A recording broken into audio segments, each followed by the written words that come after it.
ओम शांति। सुनते हैं 11 नवंबर 89 के अव्यक्त बाप दादा के मधुर महावाक्य। आज की अव्यक्त मुरली का टाइटल है दिव्यता संगम युगी ब्राह्मणों का श्रृंगार। आज की मुरली में बाबा ने दिव्य जीवनधारी आत्मा के क्या लक्षण हैं, फिर दिव्यता जीवन का विशेष आधार क्या है, थर्ड सारे दिन में कौन सी गुह्य चेकिंग करनी है, लास्ट कौन सी बात में भोले नहीं बनना है। तो बाबा ने आज सारा डिविनिटी पे, दिव्यता, दिव्य संपन्न कैसे बने। हाँ, क्योंकि दिव्यता से ही पता लगता है कि साधारणता खत्म हो गई है। हर संकल्प, हर वचन, हर कर्म दिव्य। दिव्य माना दिव्य गुणों से संपन्न, माना देवी देवताओं की झलक और फलक लिए हुए। तो सुनते हैं 11 नवंबर निवासी की मुरली, दिव्यता संगम युगी ब्राह्मणों का श्रृंगार। आज दिव्य बुद्धि विधाता, दिव्य दृष्टि दाता अपने दिव्य जन्मधारी दिव्य आत्माओं को देख रहे हैं। बाप दादा ने हर एक बच्चे को दिव्य जीवन अर्थात दिव्य संकल्प, दिव्य बोल, दिव्य कर्म करने वाली दिव्य मूर्तियां बनाया है। दिव्यता आप संगम युगी बच्चों का श्रेष्ठ श्रृंगार है। एक है साधारणता और दूसरा है दिव्यता। दिव्यता की निशानी आप सभी जानते हो। दिव्य जीवनधारी आत्मा किसी भी आत्मा को अपने दिव्य नैनों द्वारा अर्थात दृष्टि द्वारा साधारणता से परे दिव्य अनुभूतियां कराएगी। सामने आने से ही साधारण आत्मा अपनी साधारणता को भूल जाएंगी, क्योंकि आजकल के समय अनुसार वर्तमान के साधारण जीवन से मेजॉरिटी आत्माएं संतुष्ट नहीं हैं। आगे चलकर यह आवाज़ सुनेंगे कि यह जीवन कोई जीवन नहीं है, जीवन में कुछ नवीनता चाहिए।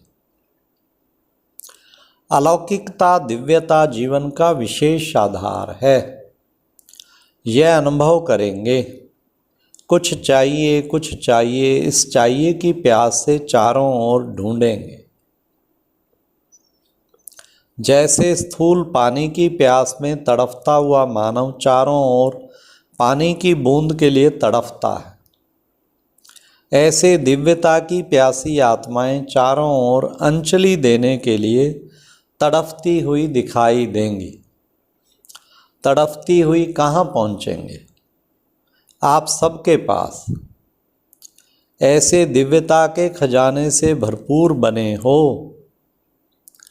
हर समय दिव्यता अनुभव होती है। वह कभी साधारण तो कभी दिव्य। जब बाप ने दिव्य दृष्टि, दिव्य बुद्धि का वरदान दे दिया तो दिव्य बुद्धि में साधारण बातें आ नहीं सकती। दिव्य जन्मधारी ब्राह्मण तन से साधारण कर्म कर नहीं सकता, चाहे देखने में लोगों के लिए साधारण कर्म हो। दूसरों के समान आप सब भी व्यवहार करते हो, व्यापार करते हो या गवर्नमेंट की नौकरी करते हो, माताएं खाना बनाती हैं, देखने में तो साधारण कर्म है ना। लेकिन इस साधारण कर्म में भी आपका और लोगों से न्यारा अलौकिक दिव्य कर्म हो, महान अंतर हो। इसलिए सुनाया कि दिव्य जन्मधारी ब्राह्मण तन से साधारण कर्म नहीं करते हैं, मन से साधारण संकल्प नहीं कर सकते, धन को साधारण रीति से कार्य में नहीं लगा सकते, क्योंकि तन मन धन तीनों के ट्रस्टी हो। इसलिए बाप की श्रीमत के बिना कार्य में नहीं लगा सकते। हर समय बाप की श्रीमत दिव्य कर्म करने की मिलती है। इसलिए चेक करो कि सारा दिन में साधारण बोल और कर्म कितना समय रहा और दिव्य अलौकिक कितना समय रहा। कई बच्चे कहाँ कहाँ बहुत भोले बन जाते हैं, भोले चेक करते हैं लेकिन भोलेपन में समझते हैं सारा दिन में कोई विशेष गलती तो की नहीं, बुरा सोचा नहीं, बुरा बोला नहीं, लेकिन यह चेक किया कि दिव्य व अलौकिक कर्म किया। हाँ, बुरा तो नहीं सोचा लेकिन अलौकिक दिव्य कर्म किए। क्योंकि साधारण बोल व कर्म जमा नहीं होता, ना मिटता है ना बनता है।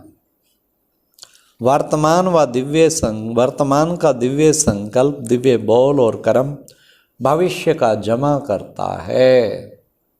हर संकल्प दिव्य, हर वचन, हर कर्म वो जमा का खाता बढ़ता नहीं है, तो जमा करने के हिसाब में भोले बन जाते हैं। खुश रहते हैं कि मैंने वेस्ट नहीं किया, लेकिन सिर्फ इसमें खुश नहीं रहना, वेस्ट तो नहीं किया लेकिन बेस्ट कितना बनाया। हाँ, ये है ना चार्ट। कई बार बच्चे कहते हैं मैंने आज किसको बाबा दुख नहीं दिया, लेकिन सुख भी दिया दुख नहीं दिया वो तो तेरा फर्ज है ना पुण्य कर्म है सुख देना। दुख नहीं दिया, इससे वर्तमान अच्छा बनाया, लेकिन सुख देने से जमा होता है, वह किया। वह सिर्फ वर्तमान से ही खुश हो गए। सुखदाता के बच्चे सुख का खाता जमा करते हैं। सिर्फ ये नहीं चेक करो कि दुख नहीं दिया, लेकिन सुख कितना दिया। जो भी संपर्क में आए मास्टर सुखदाता द्वारा हर कदम में सुख की अनुभूति करें। इसको कहा जाता है दिव्यता व अलौकिकता। तो चेकिंग भी साधारण से गुह्य चेकिंग करो। हर समय स्मृति रखो कि एक जन्म में 21 जन्मों का खाता जमा करना है। तो सब खाते चेक करो। तन से कितना जमा किया, मन के दिव्य संकल्प से कितना जमा किया, और धन को श्रीमत प्रमाण श्रेष्ठ कार्य में लगाकर कितना जमा किया। जमा के खाते तरफ विशेष अटेंशन दो, क्योंकि आप विशेष आत्माओं का जमा करने का समय छोटे से जन्म के सिवाय सारे कल्प में कोई समय नहीं। और आत्माओं का हिसाब अलग है, लेकिन आप श्रेष्ठ आत्माओं के लिए अब नहीं तो कब नहीं। तो समझा क्या करना है। इसमें भोले नहीं बनो, पुराने संस्कारों में भोले मत बनो।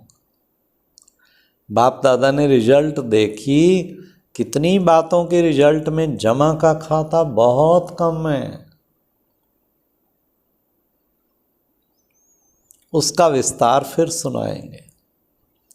सभी स्नेह में सब कुछ भुला करके पहुंच गए ना। बाप दादा भी बच्चों का स्नेह देख एक घड़ी के स्नेह का रिटर्न अनेक घड़ियों की प्राप्ति का देता ही रहता है। आप सभी को इतने बड़े संगठन में आने के लिए क्या क्या पक्का कराया।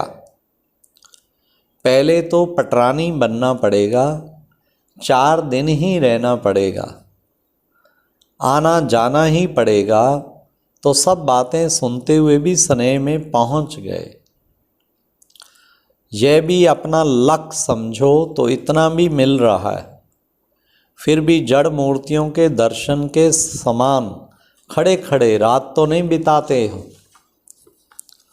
3 पैर पृथ्वी तो सबकी मिली है ना। यहाँ भी आराम से बैठे हो, यहाँ भी आराम से बैठे हो ना। जब आगे वृद्धि होगी तो स्वतः ही विधि भी परिवर्तन होती रहेगी। लेकिन सदैव यह अनुभव करो जो भी मिल रहा है वह बहुत अच्छा है। क्योंकि वृद्धि तो होनी ही है और परिवर्तन भी होना ही है। हाँ, तब बाबा एक एक को पर्सनल मिलते थे, सेंटर वाइज भी मिलते थे। तो बाबा ने इशारा कर दिया 89 में, आगे विधि भी परिवर्तन होगी और साथ साथ वृद्धि भी होनी है। तो विधि भी बदलेगी। फिर तो आगे बदल गई। फिर बाबा जोन वाइज मिलते थे, फिर उसके बाद बाबा विंग वाइज, फिर बाबा टोटल बस ऐसे ही मुरली चलाया और बाद में कुछ गेस्ट को मिले और अंत में तो बाबा बिल्कुल समेट लिया। तो सभी को आराम से रहना खाना मिल रहा है ना। खाना और सोना 2 चीज़ें ही चाहिए। माताओं को तो बहुत खुशी होती है क्योंकि बना बनाया भोजन यहाँ मिलता है। वहाँ तो बनाओ, भोग लगाओ, फिर खाओ। यहाँ बना हुआ, भोग लगा हुआ भोजन मिलता है। इसलिए माताओं को तो अच्छा आराम है। कुमारों को भी आराम मिलता है क्योंकि उन्हों के लिए भी बड़ी प्रॉब्लम खाना बनाने की। सबकी बाबा जानता है अंदर की बातें। यहाँ तो आराम से बना हुआ भोजन खाया ना। सदैव ऐसे इजी रहो। जिसके संस्कार इजी रहने के होते हैं उनका हर कार्य सहज अनुभव होने के कारण इजी रहते हैं। हाँ, बड़े ध्यान से सुनना। जिसके संस्कार इजी रहने के होते हैं उनका हर कार्य सहज अनुभव होने के कारण इजी रहता है। संस्कार टाइट हैं तो सरकमस्टांसेस भी टाइट हो जाते हैं। संबंध संपर्क वाले भी टाइट व्यवहार करते हैं। हाँ, टाइट अर्थात खींचातान में रहने वाले। तो सभी ड्रामा के हर दृश्य को देख देख हर्षित रहने वाले हो ना। वह कभी अच्छे बुरे के आकर्षण में आ जाते हैं। ना अच्छे में ना बुरे में, किसी में आकर्षित नहीं होना। सदैव हर्षित रहना है। अच्छा, सदा हर कदम में दिव्यता अनुभव करने वाले और कराने वाले दिव्य मूर्तियों को सदा अपने जमा के खाते हो बढ़ाने वाले नॉलेजफुल आत्माओं को सदा हर समस्या को इजी स्थिति द्वारा इजी पार करने वाले ऐसे समझदार बच्चों को अनेक आत्माओं के जीवन की प्यास को बुझाने वाले मास्टर ज्ञान सागर श्रेष्ठ आत्माओं को ज्ञान सागर बाप दादा का याद प्यार और नमस्ते। कितना प्यार भरा आज का मुरली। हाँ, बाबा ने कितना सुंदर सुनाया दिव्यता के ऊपर कि हम सबको चेकिंग करनी है। मेरा कोई साधारण कर्म तो नहीं, हर कर्म दिव्य है ना, उसी दिव्यता में रहना। ओम शांति।